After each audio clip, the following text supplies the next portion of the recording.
Doctors, तो मैंने क्या गलत कर दिया? अगर आपका पहले का प्रिस्क्रिप्शन मैंने देख के दवाई ले ली, सिम्टम तो वही थे, तकलीफ़ तो वही थी, तो डायग्नोसिस भी वही होगा। This is one incident. Second, मेरा पीरियड मिस हो गया था डॉक्टर। आई थॉट प्रेगनेंसी नहीं है, जस्ट 4 दिन ऊपर हो गए थे। मैं एक केमिस्ट में गई और मैंने दवाइयाँ खा ली, लेकिन अभी पीरियड तो आया नहीं, पेट बहुत दुख रहा है। Okay, go and get your ultrasound done, let me do your clinical examination. Oh my, you have ectopic pregnancy. आपको ऐसा नहीं लगा आपने डॉक्टर को पूछना चाहिए पहले, सेल्फ मेडिकेशन करने के पहले?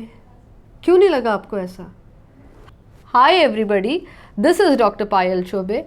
आज मैं आप लोगों के साथ एक बहुत अलग विषय पे, बहुत कॉमन जो है लेकिन हम इसके बारे में ज़्यादा बात नहीं करते, ज़्यादा जानकारी नहीं देते, उस टॉपिक पे बात कर रही हूँ। That is called as self medication. Yes, self medication is very rampant in our society, rather I think yes in our society, because कहीं ना कहीं वो प्रिस्क्रिप्शन पुराना दिखा के हम दवाइयाँ ले लेते हैं, या हमारे पास डॉक्टर्स से भी ज़्यादा नॉलेजेबल कुछ केमिस्ट हैं जो ओवर द काउंटर ड्रग्स देते हैं, और कुछ पेशेंट्स तो ऐसे हैं जो गूगल बाबा की तरफ देखकर मुझे ये सिम्टम हो रहा है, ओके ये दवाई में जाके ले लूँ, and they come, they take the medications and they come. Most of them are seen in the casualty or they come as emergency patients. क्या है ये सेल्फ मेडिकेशन? सेल्फ मेडिकेशन मतलब मुझे अगर कोई तकलीफ़ है और मुझे लग रहा है कि नहीं नहीं ये ठीक है, तो मैं ये दवाई लूँ, राइट? डॉक्टर के पास क्यों जाना? उसका फ़ीस क्यों देना? एग्जामिनेशन क्यों करना? डॉक्टर्स तो एवं ही बहुत इन्वेस्टिगेशंस करते हैं। जी नहीं, ये बिल्कुल सही नहीं है, बिकॉज ये दोनों जो आपको इंसिडेंट्स बताए मैंने, okay let me come to the first incident कि मेरे सिम्टम्स तो वही थे, यूरिनरी ट्रैक्ट इन्फेक्शन ही था। अभी तो 6 महीने पहले या 4 महीने पहले आपने जो दवाई दी मुझे, वही तो ली मैंने। गलत क्या हुआ? गलत ये हुआ कि वो बार बार क्यों आ रहा है, उसको इन्वेस्टिगेट करना ज़रूरी है, इवैल्यूएट करना ज़रूरी है, क्लिनिकल एग्जामिनेशन ज़रूरी है। मे बी कुछ और हो, maybe the cause is different, maybe the root cause is not touched, तो इसलिए एक डॉक्टर की ज़रूरत इम्पॉर्टेंट है। सेकेंड, मेरा पीरियड मिस हो गया, मैंने दवाई ली तो क्या हो गया? आई पिल लिया तो क्या हुआ? इमरजेंसी कॉन्ट्रासेप्टिव पिल लिया तो क्या हुआ? नहीं, ये रिकमेंडेड नहीं है।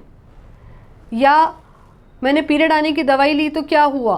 पीरियड तो आना चाहिए, प्रेगनेंसी नहीं रही तो ये बिल्कुल गलत है, क्योंकि अगर कहीं तो प्रेगनेंसी रही है तो आप नो मैटर कितना भी प्रोजेस्टेरॉन ले लें या कोई दवाई ले लें पीरियड इंड्यूस करने के लिए, तो पीरियड नहीं आएगा। और अगर ये सब चक्कर में हमने इवैल्यूएशन नहीं करा तो you can land in a big problem like an ectopic pregnancy.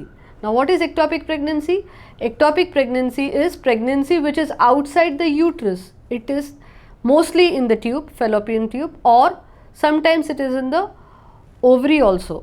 So ectopic pregnancy के लिए एक डॉक्टर की ज़रूरत ज़्यादा इम्पॉर्टेंट है, ना कि एक केमिस्ट की। एक क्लिनिकल एग्जामिनेशन बहुत इम्पॉर्टेंट है, ना कि वो कुछ पैसों में ओवर द काउंटर मिलने वाले पिल्स। एक रेडियोलॉजिस्ट की भी ज़रूरत बहुत ज़्यादा है जो हमें डॉक्यूमेंट कर सके कि आपको क्या तकलीफ़ है।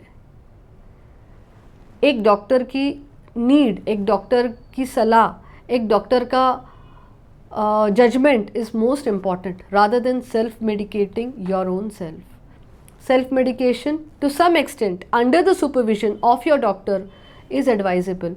As in, अगर आपको पीरियड का पेन हो रहा है जिसको डिस्मेनोरिया बोलते हैं और डॉक्टर आपको बोलता है कि आप ये दवाई लो, ये कॉमन है, ये सेफ़ है, तो आप वो ले सकते हो, ये आप इसका सेवन आप कर सकते हो। But self medication majority times proves to be dangerous. Self medication से दूर रहें।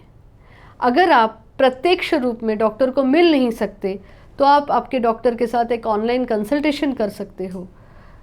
कुछ इन्वेस्टिगेशंस भी बहुत ज़्यादा ज़रूरी है जो डॉक्टर बोलता है, वो इन्वेस्टिगेशन वो डॉक्टर अपने लिए नहीं बोलता, वो इन्वेस्टिगेशंस आपके लिए बोला जाता है। So please trust your doctor and please do not promote or do self medication. Please like, share and subscribe my YouTube channel for more informative videos. Thank you.